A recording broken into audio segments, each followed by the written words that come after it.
Hey YouTube family, welcome back to my channel. তো আজকের আমি যে বিষয়টি নিয়ে আলোচনা করব, কেন দেবদা একজন সফল অভিনেতা আমাদের বাংলা ইন্ডাস্ট্রিতে এবং একজন সুপারস্টার। সো আমার প্রথম যে পয়েন্টটা মনে হয় সেটা দেবদা কিন্তু আচার এবং ব্যবহার, মানুষের সঙ্গে যেভাবে দেবদা মিশে যায়, যেভাবে মানুষের সঙ্গে ব্যবহার করে, একজন ঘরের ছেলের মতো করে ট্রিট করে, কিন্তু বিশেষ করে মেয়েদের সঙ্গে কিন্তু খুবই সুন্দর ব্যবহার করে দেবদা। সেটা কিন্তু আমরা যদি ফলো করি বেঙ্গল ট্যুরটা, তাহলে খুব সহজেই বুঝতে পারবো।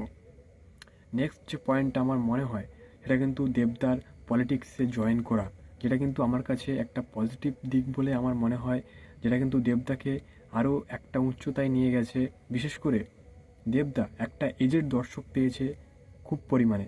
দেবদা প্লাস সিরিয়াল টাইপের যে মুভিগুলো করেছে, প্লাস দর্শক পেয়েছে, ওখান থেকে একটা এজেড দর্শক পেয়েছে, এবং তার যেই পলিটিক্সে জয়েন করা এবং পলিটিক্সের যে নীতিটা তিনি ব্যবহার করেন, বা তিনি যে আইডিওলজিতে বিশ্বাস করেন, সেটা কিন্তু অনেক এজেড মানুষের মন কেড়েছে, যার জন্যে কিন্তু তার মুভি হৈ হৈ করে দেখতে গেছে হলে এজেড দর্শক। সো দেবদার যে নেক্সট আমার পয়েন্টটা মনে হয় সেটা হলো, দেবদার সবার জন্য মুভি তৈরি করে গেছে 8 থেকে 80।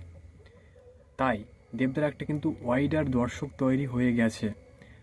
যার 8 বছর বয়স সেও দেবদাকে ভালোবাসে, কারণ অ্যামাজন অভিযান, চাঁদের পাহাড় আছে। কিন্তু যারা ইয়ং দর্শক তারা তো দেবদাকে ভালোবাসে, চ্যালেঞ্জ, পাগলু, কত মুভি নেবে। এবং যারা এজেড দর্শক তারাও এখন দেবদার ফ্যান হয়ে গেছে, টনিক, প্রজাপতি, আরও আছে, তাই তো।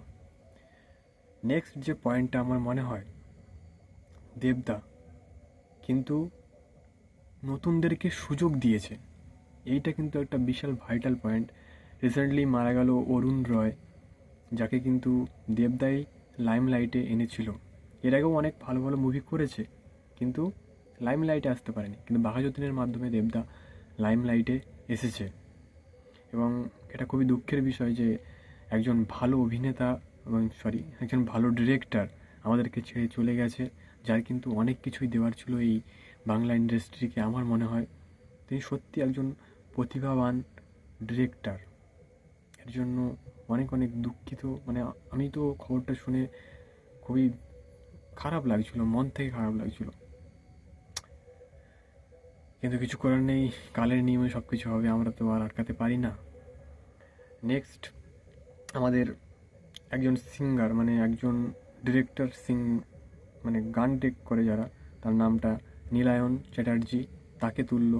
এই আবার রিসেন্টলি একটা ডিরেক্টর, এত বড় ডিরেক্টরকে, যার কিন্তু সিটি অফ জ্যাকেল প্রথমে ছিল কেউ জানতো না, কিন্তু এখন দেবদার হাত ধরে সুজিত ঋণ দত্ত কিন্তু উঠে এলো। এছাড়াও সৃজা দত্ত, আমাদের এই ইধিকা পাল, আরও কত নতুন নতুন ট্যালেন্টদেরকে সামনে এনেছে, জন ভট্টাচার্য। সত্যি দেবদা এর জন্য কিন্তু সারা জীবন মানুষের মনে থেকে যাবে। সারা যতদিন বাংলা ইন্ডাস্ট্রিকে নিয়ে কথা হবে, আমার মনে হয় দেবদার নামটা উঠবে। এবং আমার নেক্সট যে পয়েন্টটা সেটা হলো, দেবদা কিন্তু, যে দেবদার মধ্যে সেটা দেখা যায় যে তিনি অ্যাকচুয়ালি চায় যে বাংলা ইন্ডাস্ট্রি ভালো হোক, বাংলা ইন্ডাস্ট্রি আগে যাক। তার প্রমাণ কিন্তু তিনি যখনই তার নিজস্ব প্রোডাকশন হাউস খুলেছিল, সেই সব কাজগুলো কিন্তু সময়ের থেকে এগিয়ে থাকা কাজ। সেইগুলো যদি আজ রিলিজ হতো তাহলে কিন্তু অনেক বেশি টাকা ইনকাম করতে পারতো তখনের তুলনায়। তার উদাহরণ চ্যাম্প, ককপিট, ঠিক আছে, কাবির, এগুলো কিন্তু সময়ের থেকে এগিয়ে থাকা কাজ তিনি বানিয়ে ফেলেছেন অলরেডি, যেগুলো এখন বলিউড বানাচ্ছে। সো এইসব বিষয়গুলো মানুষ কিন্তু চোখের সামনে দেখতে পাচ্ছে, এবং তাই দেবদাকে মানুষ এত এত ভালোবাসা দিচ্ছে এখন।